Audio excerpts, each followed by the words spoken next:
3 months ago, the doctor told me that I have stage 3 cancer. And do you know what hit me the most? Not death. That for most of my life, I prioritized others, not myself. I am 70 years old. I have a wife, adult children, and grandchildren. Only now have I begun to look honestly at what I have experienced. He hardly remembers the first week after the diagnosis. Everything happened automatically. Calls, doctor's appointments, tests, papers. He told his wife, children, loved ones. Everyone reacted differently, but he himself seemed to be looking at it from the side. Inside he was empty. It was a state in which you don't think about life. You just try to hold on, gather information, understand what to do next. He read about treatment, about statistics, about chances. He listened to the doctors carefully, asked the right questions. He behaved as he always behaved in difficult situations, calmly and rationally. The real realization came later. Not in the doctor's office or during conversations with his family. It came one ordinary morning. He woke up before his wife, looked at her while she was sleeping, and suddenly cried. Not because of the fear of death. And not because of the pain. He saw his whole life at once. As if someone had laid it out in front of him, like a long road. And it became clear where he had followed inertia. Where he had chosen safety over desire. Where he had told himself that there will be time later. At that moment he understood, the diagnosis had not broken anything. It had only removed the defense. It had taken away the illusion that there would always be enough time. And that was exactly what turned out to be the hardest. He had spent most of his life in one job. Almost 40 years in accounting. Numbers, reports, deadlines. He was good at it. He was appreciated. The job gave him stability, predictability, a sense of control. It paid for a house, his children's education, vacations, a normal life. On the outside, everything looked right. Exactly what a responsible adult's life should be. But the truth, which he never said out loud, was simple: this job was never his. He didn't hate it every day, but most days he did. The office lights, the endless spreadsheets, the conversations about metrics, the internal games between people exhausted him. He stayed not because he loved it, but because it was safe. When he was in his early 20s, things could have been different. Back then, he dreamed of working with his hands. He loved making things. The wood, the tools, the smell of shavings. His grandfather had taught him this as a child. They made a bookcase together when he was 12. It still stands in the house. But carpentry seemed unreliable, unstable. He was told it wasn't serious, that it wasn't how you build a future. His father advised him to choose a practical profession. And he listened. Because it sounded smart. And his father was right. It really was practical. It just wasn't his life. He doesn't consider that choice a mistake. He understands why it happened. He had to pay the bills. He had to support his family. But now, looking back, he sees how easy it is to live for decades without asking himself the main question: who exactly are you doing this for?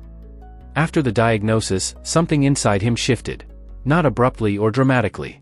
Rather quietly, but definitively. The doctor explained the treatment plan in detail: aggressive chemotherapy, constant examinations, possible surgery. He agreed without argument. He understood that there was no other option. But in parallel with this, he did something he hadn't done in decades. He went down to the garage. There were boxes, old things, tools that no one had used for a long time.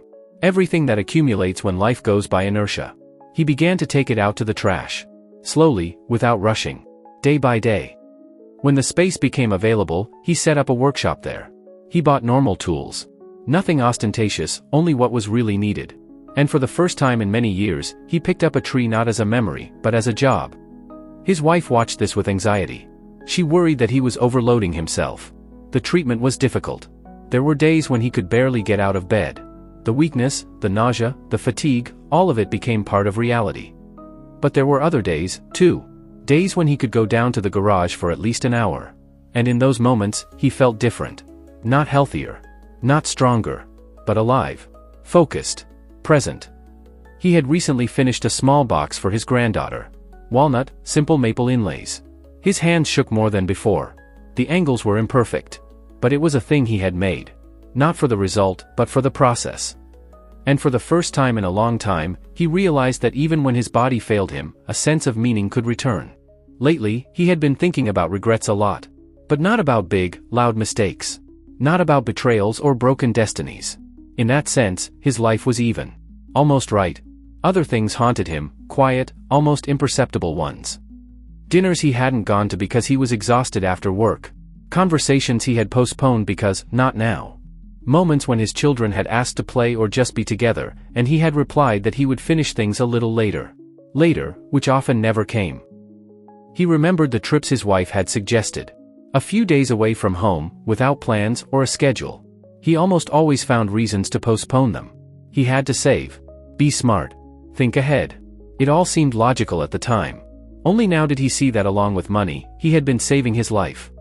Last month, his son had come to visit him. He was already in his 40s. They sat in the workshop, and he showed them how to hold the tool correctly, how to take their time, how to feel the material. The son listened carefully, tried, made mistakes. And suddenly he said that he never knew his father could do such a thing. And that he regretted not learning it earlier, as a child. These words hit harder than any diagnosis. Not because his son was reproaching. But because he was right. At that time, his father was too busy. With work. With responsibility. With preparation for a future that he considered endless. Now he saw clearly how easy it was to live for years, constantly choosing the safe way. And how expensive it would be later. Over time, he began to notice that the disease had changed not only him, but also the way others looked at him. People spoke to him more carefully, as if every word could hurt. Pity appeared in their eyes, even if they tried to hide it behind the usual phrases of support. They wished him strength, told him to hold on, assured him that he would cope. He understood these words and was not offended, but inside he knew, they did not touch the main thing. The doctors remained reserved. The prognosis was uncertain. Maybe a few years. Maybe much less. There was no clear answer, and this uncertainty became part of his daily reality. It did not cause panic. It simply removed the protection that had accompanied him all his life, the illusion that there would always be enough time. It was then that he finally reconsidered how he spent his days.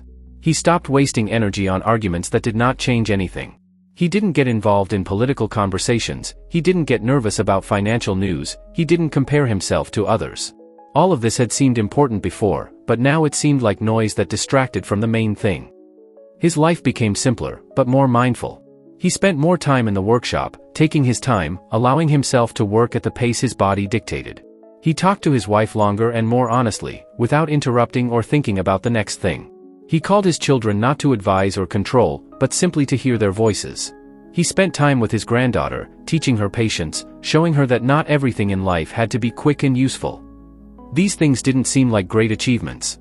They didn't change the world or leave a mark on the statistics. But for the first time in a long time, they gave him a sense of presence in his own life. What had previously been constantly postponed for later began to happen now. This story is not about a disease. It's about years of decisions made for safety reasons and the price they pay later. You have just heard this story from the words of the author of this channel. Look at your decisions just as carefully. Don't justify the years by saying that it was right or safe. Don't put off your life for later. I did it, and I know how it ends. Goodbye, and until we meet again.